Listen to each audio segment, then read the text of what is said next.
Hello friends, स्वागत है आपके अपने यूट्यूब चैनल मैथ सुपर में। मैं हूँ राकेश साहू। आज इस वीडियो में टाइम एंड वर्क से कुछ क्वेश्चन हैं जो कि रेलवे के परीक्षा में पूछे गए हैं। तो टाइम एंड वर्क यानी समय और कार्य से पहला क्वेश्चन है, कह रहा है कि मोहित एक काम को 15 दिन में कर सकता है तथा संजय उसी काम को 10 दिन में कर सकता है। मोहित 3 दिन काम करता है, उसके बाद संजय काम पर लग जाता है, तो पूरा काम कितने दिन में समाप्त होगा। और ये पूछा गया है आरआरबी एनटीपीसी 7/1/2021 में पूछा गया है। तो कह रहा है कि मोहित एक काम को 15 दिन में कर सकता है, तो इसको हल करते हैं। कह रहा मोहित मोहित एक कोई काम है जिसको 15 दिन में कर सकता है। कह रहा मोहित एक काम को 15 दिन में कर सकता है तथा संजय उसी काम को 10 दिन में कर सकता है। जो संजय है वही काम 10 दिन में कर सकता है। 10 दिन संजय उसी काम को 10 दिन में कर सकता है। मोहित 3 दिन काम करता है। मोहित 3 दिन काम करता है, फिर उसके बाद संजय काम पर लग जाता है, तो पूरा काम कितने दिन में समाप्त होगा। मोहित 3 दिन काम करता है, तो पहले इसका दोनों का निकाल लेते हैं कुल काम। तो इनका एलसीएम निकाल लेते हैं 15 और 10 का एलसीएम, तो 15 दूना 30, 30 एलसीएम होगा और यही कुल कार्य होगा। 30 एलसीएम है और यही कुल कार्य है। कुल कार्य 30 होगा। अब 15 को भाग करेंगे, 15 दूना 30 यानी डेली 2 काम करेगा, और 10 तिया 30 3, 10 तिया 30 3 बार, तो डेली 3 काम करेगा। मोहित अगर डेली काम करेगा तो डेली 2 काम करेगा और संजय डेली 3 काम करेगा। तो कह रहा है मोहित 3 दिन काम करता है। मोहित 3 दिन काम करता है, तो मोहित एक दिन में 2 काम करता है, तो 3 दिन में निकाल लेते हैं कि 3 दिन में कितना काम करेगा। 3 दिन तक मोहित द्वारा किया गया कार्य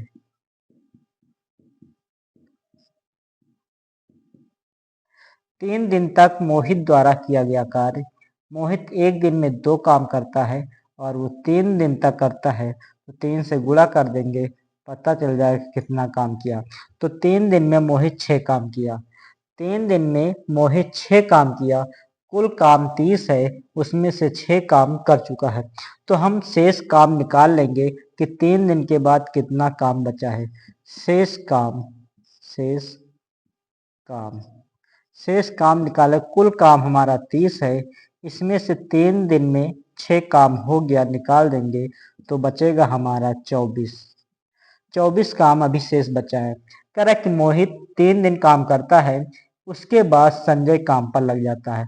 3 दिन तक मोहित करता है, अब संजय लग जाता है, तो कह रहा है उसके बाद संजय काम पर लग जाता है, तो पूरा काम कितने दिन में समाप्त होगा। अब शेष काम 24 बचा है, इसको संजय करेगा, तो संजय कितने दिन में करेगा। संजय एक दिन में 3 काम करता है, तो शेष काम कितने दिन में करेगा। तो संजय द्वारा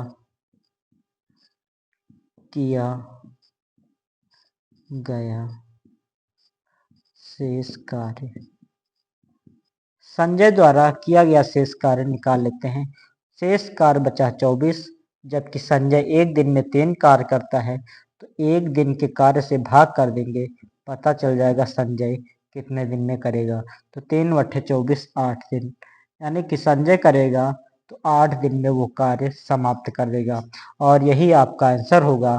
और ये पूछा गया है आरआरबी एनटीपीसी 7/1/2021 में पूछा गया है। तो संजय काम करेगा तो उस कार्य को 8 दिन में समाप्त कर देगा, और यही आपका आंसर होगा। अगला क्वेश्चन देख लेते हैं। कह रहे कि ए एक काम को 10 दिन में, बी उसी काम को 8 दिन में तथा ए बी सी तीनों मिलकर 4 दिन में कर लेता है, तो सी अकेला उस काम को कितने दिन में पूरा करेगा। और ये पूछा गया है आरआरबी एनटीपीसी 7/1/2021 में पूछा गया है। कह रहा कि ए एक काम को 10 दिन में ए एक काम को 10 दिन में करता है और बी उसी काम को 8 दिन में। बी करता है तो वही काम 8 दिन में कर लेता है तथा ए बी सी तीनों मिलकर 4 दिन में करते हैं। ए प्लस बी प्लस सी तीनों मिल जाते हैं तो वही काम 4 दिन में समाप्त कर लेते हैं। तो कह रहा है सी अकेले उस काम को कितने दिन में करेगा। सी पूछ रहा है कि सी अकेला करेगा तो उस काम को कितने दिन में कर लेगा। तो पहले इन तीनों का एलसीएम निकाल लेते हैं जो कुल काम को निरूपित करेगा। तो 10 8 4 का लासा हो जाएगा 10 दूना 20 10 तिया 30 10 चौक 40 10 तिया 10 दूना 20 10 तिया 30 और 10 चौक 40 40 40 40 उसका लासा आ जाएगा 10 8 4 10 दूना 20 10 तिया 30 10 चौक 40 40 10 से भी कट जाएगा 8 से भी कट जाएगा और 4 से भी कट जाएगा। तो जो एलसीएम हो जाएगा 40 हो जाएगा और यही कुल कार्य को निरूपित करेगा। कुल कार्य तो 10 से भाग करेंगे 10 चौक 40 यानी डेली 4 काम करेगा। 8 पंचे 40 यानी कि 5 डेली कार्य करेगा। 4 दहम 40 10 डेली काम करेगा। ए 10 दिन में पूरा काम करेगा जबकि 4 एक दिन में 4 काम करेगा। बी पूरा काम 8 दिन में समाप्त कर लेता है जबकि पर डे यानी कि एक दिन में 5 काम करेगा। ए बी सी तीनों मिल जाते हैं तो 4 दिन में पूरा समाप्त कर देते हैं जबकि एक दिन में 10 काम करेंगे। ए एक दिन में 4 काम, बी एक दिन में 5 काम और तीनों मिल जाएंगे तो एक दिन में 10 काम करेंगे। तो कह रहा है सी अकेला काम करेगा तो कितने दिन में पूरा करेगा। सी के बारे में पूछा जा रहा है तो करेंगे क्या, तीनों के काम में से ए और बी का एक एक दिन का काम निकाल देंगे तो सी पता चल जाएगा एक दिन में कितना काम करेगा। तो एक दिन में सी कार्य करेगा। पहले निकाल लेते हैं कि एक दिन में सी कितना कार्य करेगा। तीनों मिल जाते हैं तो एक दिन में 10 काम करते हैं तो तीनों के काम में से ए और बी का एक एक दिन का घटा देंगे। तो ए एक दिन में 4 काम और बी एक दिन में 5 काम, दोनों को जोड़ लेंगे 4 और 5 9 हो जाएगा और 9 30 में से घटा देंगे यानी कि तीनों के काम में से ए और बी को जोड़ के घटा देंगे, पता चल जाएगा सी एक दिन में कितना काम करेगा। तो 10 में 9 जाएगा 1, तो एक दिन में सी एक काम करेगा। कुल काम 40 है तो 40 काम कितने दिन में करेगा। सी अकेले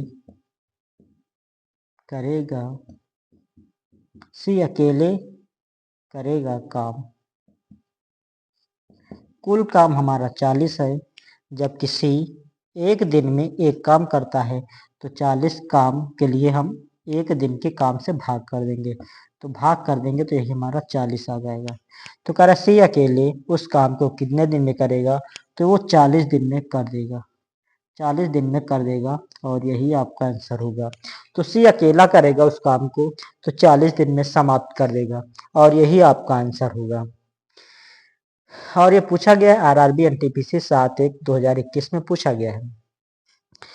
तो अगला क्वेश्चन है इस प्रकार, अगला क्वेश्चन देख लेते हैं। ए एवं बी, यहाँ पे की लिखा हुआ है, ए एवं बी की कार्य क्षमता का अनुपात 7:1 है। बी किसी कार्य का 3/4 हिस्सा 21 दिन में कर सकता है तो ए उस कार्य को कितने दिन में कर देगा। और ये पूछा गया है आरआरबी एनटीपीसी 4/1/2021 में पूछा गया है। कह रहा ए एवं बी की कार्य क्षमता का अनुपात दे रखा 7:1। ए और बी इनकी क्षमता का अनुपात दे रखा है 7:1। ये क्षमता दे रखे हैं, कार्य क्षमता। ए एवं बी की कार्य क्षमता का अनुपात दे रखा है 7:1। बी किसी कार्य का 3/4 हिस्सा 21 दिन में कर सकता है। जो बी है, बी कार्य करता है, बी किसी कार्य का 3/4 हिस्सा 3/4 हिस्सा 21 दिन में करता है, तो बी 3/4 हिस्सा 21 दिन में करता है, तो 21 बराबर किस पार कर देंगे। अब पहले निकाल लेते हैं, करा कि बी किसी कार्य का 3/4 हिस्सा 21 दिन में करता है, तो बी पूरा कार्य कितने दिन में करेगा वो निकाल लेते हैं। तो बी पूरा कार्य यानी कि यहाँ से एक का मान निकाल लेते, एक निकालेंगे तो यहाँ से एक निकालेंगे तो 3/4 इसके गुणे में पलट जाएगा, 21 3/4 इस पार आएगा तो पलट जाएगा, 4 ऊपर जाएगा 3 नीचे आ जाएगा, तो यहाँ पर एक निकाल लेते हैं। तो 3 सत्ते 21 7 बार जाएगा और 7 चौक 28। जो 1 है वो कुल कार्य को निरूपित करता है, यानी 1 कुल कार्य यानी 100% कार्य को निरूपित करता है और 100% का मान 1 ही होता है। तो 1 यहाँ कुल कार्य को निरूपित करता है और इसके गुणे में हम 1 लिख सकते हैं, इससे कोई फर्क नहीं पड़ेगा। तो यहाँ से 1 निकालेंगे तो 3/4 जो गुणे में है इस पार जाएगा तो गुणे में पलट जाएगा, 4 ऊपर चला जाएगा 3 नीचे आ जाएगा, 3 सत्ते 21 7 बार, 7 को 4 से गुणा करेंगे 28, यानी बी 1 कार्य यानी कुल कार्य 28 दिन में समाप्त कर देगा। बी पूरा कार्य 28 दिन में करेगा जबकि 3/4 काम 21 दिन में करता है। तो कह रहा कि ए उस कार्य को कितने दिन में करेगा। ए उस कार्य को कितने दिन में करेगा, ए के बारे में पूछा जा रहा है। तो ए उस कार्य को कितने दिन में करेगा, तो ए उस कार्य को करेगा, ए उस कार्य को करेगा तो कैसे निकालेंगे।